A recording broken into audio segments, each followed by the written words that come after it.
Hey everybody, it's Rob with Cherry City Woodworks, and I know it's been a million freaking years since we've done a video on this channel. I think I'm going to start trying to do some more videos on this channel here and there. I'm going to tell you right now, my shop is a disaster because I've been full on Christmas present mode between making presents that I'm giving as gifts, but also I've been hired to make a bunch of stuff for other people to give as gifts. And I wanted to start doing some videos of some of that stuff. I've already got a lot done, but I have a lot more to do, and I thought I'd bring you along for the ride. Today, what we are doing is I'm taking this maple Burl cap, and we're going to turn a small dish. These turn out really neat. I hope you stick around and watch it. I've made several of these. One of them sitting on the front desk in my work as a candy dish off this same Burl. Not just one similar to this. I got a whole bunch off of one big standing dead maple tree about 2 years ago. And I have a couple left. So the first thing I'm going to do is I am going to go get this on the drill press. I'm not going to take you long for that. All I'm going to do is use a Forstner bit to drill a flat spot to attach my faceplate, and then we'll get started. Be back with you in just a second. All right, so faceplate attached. We have this, I mean, it's not even kind of close to being turned around, but it's turned around-ish. So this is ready to mount on the lathe and start working on it. When you mount a faceplate, it's one of the many different mounting attachment ways. I can't talk. It's one of the many ways that you can attach a piece of wood to the lathe for turning. This will basically end up being the top of the bowl, and we're going to try to keep this bark intact around the rim because I believe it gives it a really cool look. And I'll show you how we'll stabilize that to try to keep that intact for a long time. When you use a faceplate, you end up turning the bottom first, and we'll turn a mortise for our 4-jaw chuck to go in to hold this on. So that's what we're going to start off with. We're going to flatten it, we're going to do the outside shaping, and we're going to turn that mortise for our 4-jaw chuck to go in, and then we'll turn around and we'll start hollowing it out. All right, so this is how this attaches. Started. Little button right here that keeps the spindle from turning while we get that screwed on, right? And that is nice and secure. Now the other way I may have done this is using what they call a worm screw that then goes into my 4-jaw chuck. However, it's just a single bit of threads, and they're really heavy duty threads. They don't really work well with a Burl, which what this is. They can, but you're not guaranteed that's going to work well because sometimes burls can be rather unpredictable because they have, well, very unpredictable grain, which is what makes them look neat. But it makes it so that big, heavy threaded woodworm screw doesn't necessarily hold really well. All right, I'm going to put on my safety gear and we will get started. Alright, so I've got a mask on, plus I've got my dust collection going, so you're not going to hear me well, so I'm not going to do any talking, or if I do, I'll stop everything and talk then. So let's put some music or something in the background while you watch this get started. We're going to start off with a 3/4 inch lucky job.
See that awesome burl grain starting to really pop out there.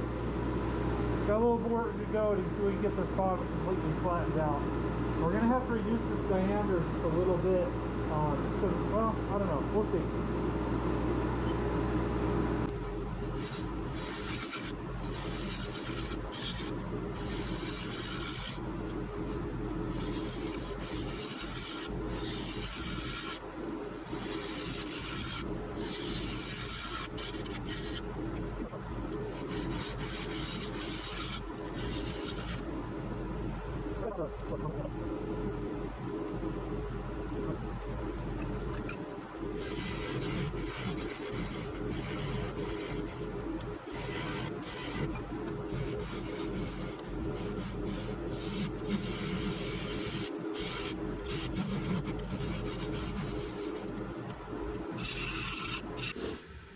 All right, so we've got this finish sanded all the way up to 240 grit.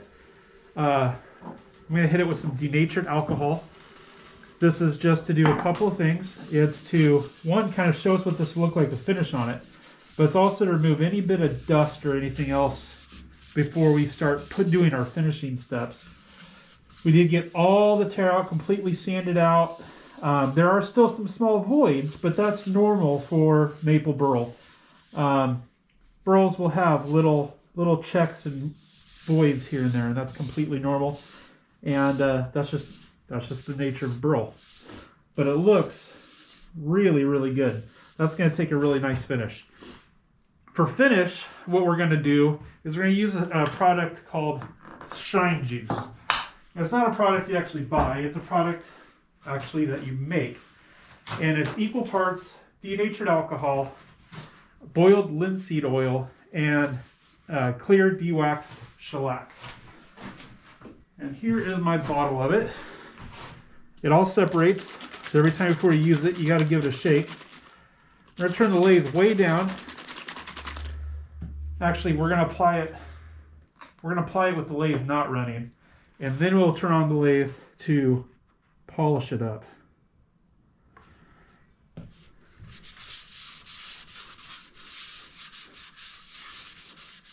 Shine Juice looks really, really good.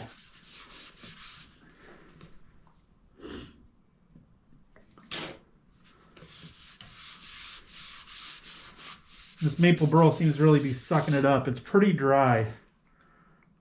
Like I said, I've had it for about 2 years, but it was a standing dead tree. So there's no knowing how long that tree was standing there dead and drying out for before it got cut down and I brought those pieces home.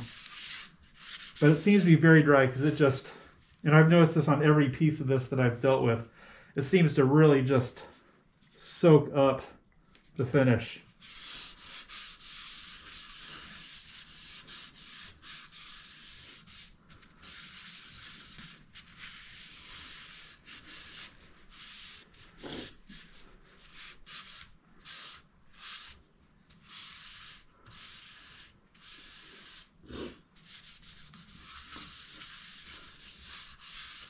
Man, that looks really, really good. I love working with maple burl. It's probably one of my favorites. Even though sometimes it can be really frustrating, it's difficult to work with. I just really, really like the outcome. The outcome's always so cool. Let's see, let's get to a fresh side of the paper towel here.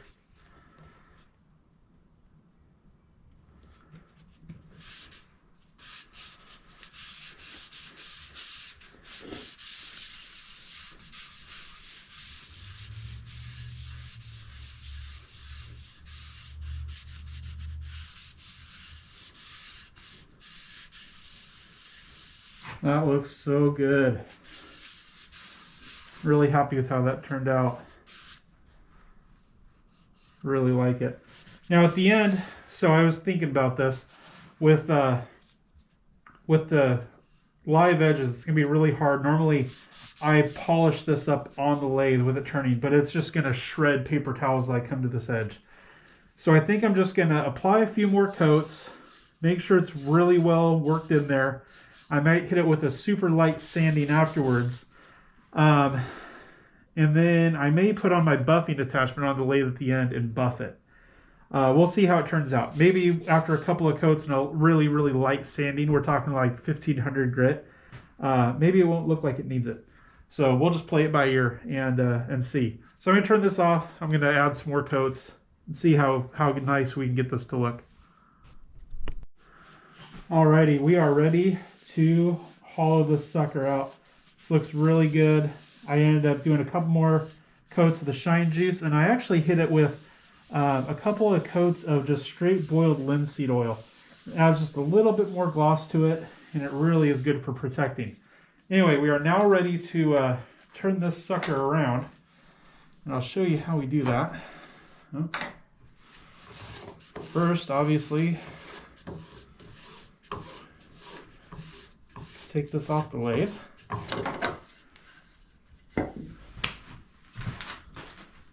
This is our 4-jaw chuck.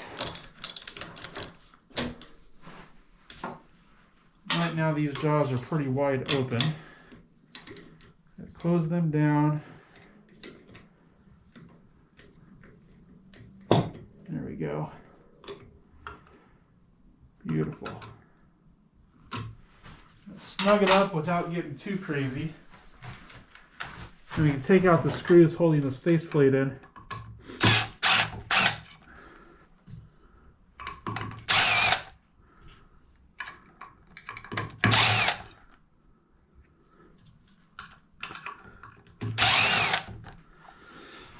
Alrighty, so there's that. This can get really loud because I'm going to turn my dust collection on, because this part gets incredibly messy with all this bark. When I start hollowing this out, there's going to be bark flying everywhere. It's going to be a filthy, disgusting mess. So I want the dust protection on. Get this lined up here.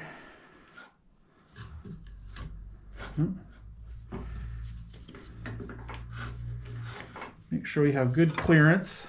Oh. There we go. All right, I'm going to turn the dust collection on, and we'll start hollowing this thing out.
Obviously this side's going to be a lot higher. And I don't want that rim to get much thinner. It's going to appear a lot bigger here because it falls off. So I'm going to try to make more of a straight plunge in to hollow this out a little bit more. When I straight plunge in, it'll take a lot more of this stuff out with it. But that can be a little bit dangerous. So I'm going to go real slow and easy on this.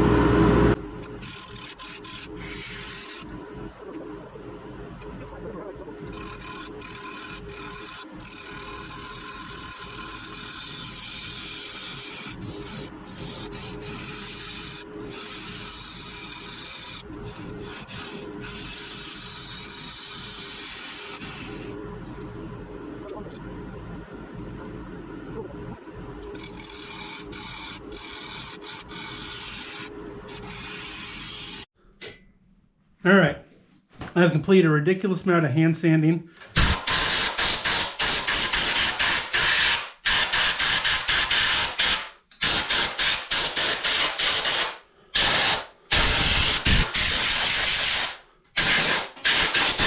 Trying to get as much of the sawdust out of the bark as possible. Because for the sawdust, we are going, or for the sawdust, for the bark, we are going to put a finish on the bark. All right, so battery died on us, but there is the finished sanded bowl. When my battery died, I was using the air compressor to clean as much of the sawdust out of the bark as I could. I'm going to mount the camera back up, and I'm going to show you what we're going to do to stabilize and hope to protect that wood for the long run. Okay, I know I said what we were going to do to protect the wood for the long run. What I meant was what we're going to do to protect the bark for the long run. We're going to finish the wood too, but before we worry about the wood so much, I want to get this bark protected. And so what we're using what's basically some sanding sealer that I've mixed up, and all it is basically equal parts denatured alcohol and clear unwaxed shellac. And all we're going to do, some of this can get on the wood too, and that's fine, it's good for the wood, but we're going to soak this bark as much as we can. We're going to have a bunch of drips on the back of the bowl, which is fine, we'll wipe those off. This is very similar to the actual finish that I use on the wood, with the difference of it doesn't have the boiled linseed oil mixed, or the boiled linseed oil mixed into it. It's basically just the shellac and denatured alcohol. And the denatured alcohol basically just thins the shellac so that it could really soak in, and then really, really quickly evaporates. So your wood, or in this case the bark, is getting really, really saturated with that shellac. Then the shellac dries and really helps to stabilize that bark and protect it for the long run. Since we were already putting it on the wood, I went ahead and smeared it around the wood. We'll let that dry. I'll wipe it down a little bit, and then we will start hitting it with our shine juice that we normally use.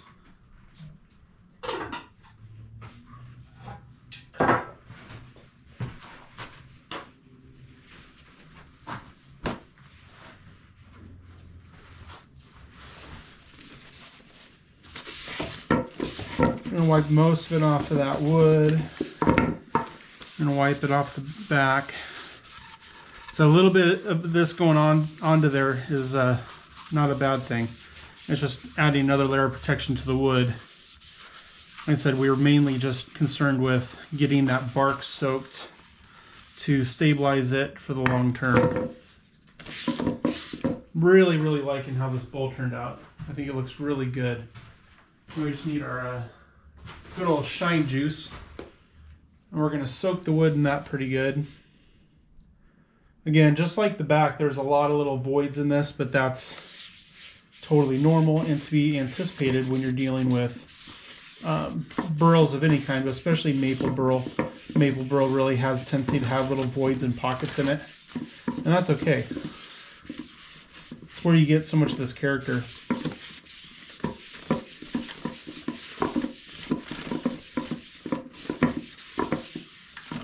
So we're going to really soak this here. Probably get a couple extra coats on the back as well. Never hurts.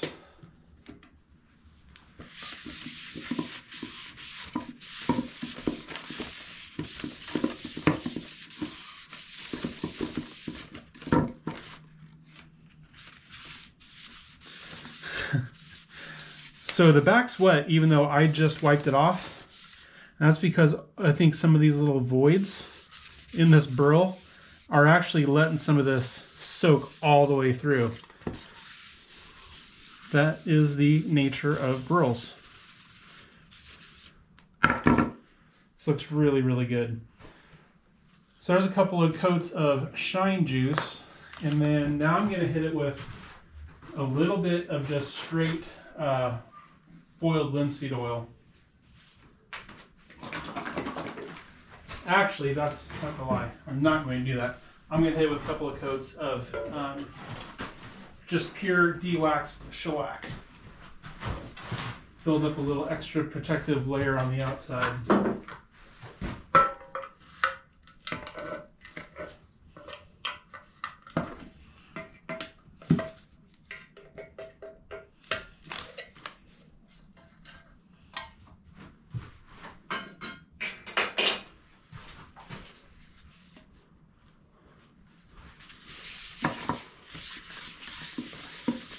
Really try to soak this in there really good.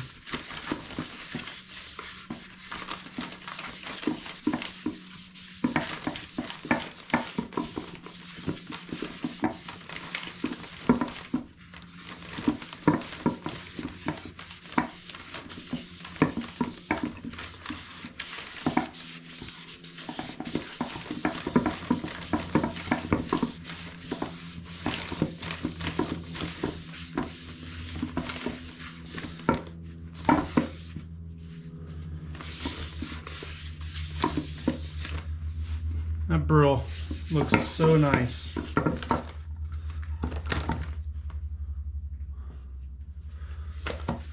Nice coat of shellac for the back. And this piece I think will be done. As my phone's ringing.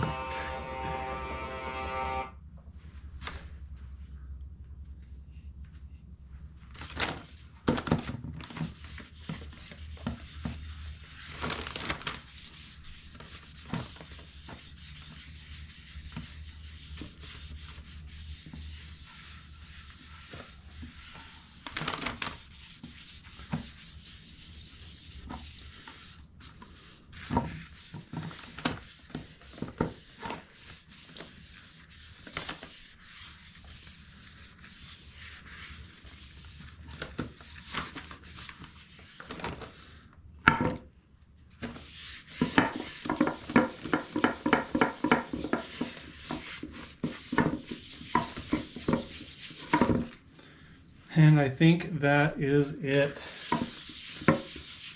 What a pretty, pretty piece of maple burl there. This is a Christmas present making for a friend of mine. He's giving it to his wife for Christmas. And I think they're gonna really like it. I really like it. If they don't like it, I'll take it back. I don't even care. Not that I need any more bowls in my house. If you ask my wife, we definitely don't. But I love the wood so much.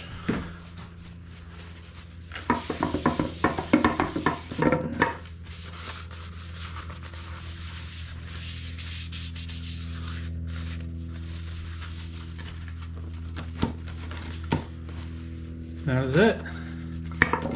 Alright guys, thanks for watching. I appreciate you coming here, especially after such a long hiatus on this channel. I hope you come back for the next one, and I hope you enjoyed it. See you around.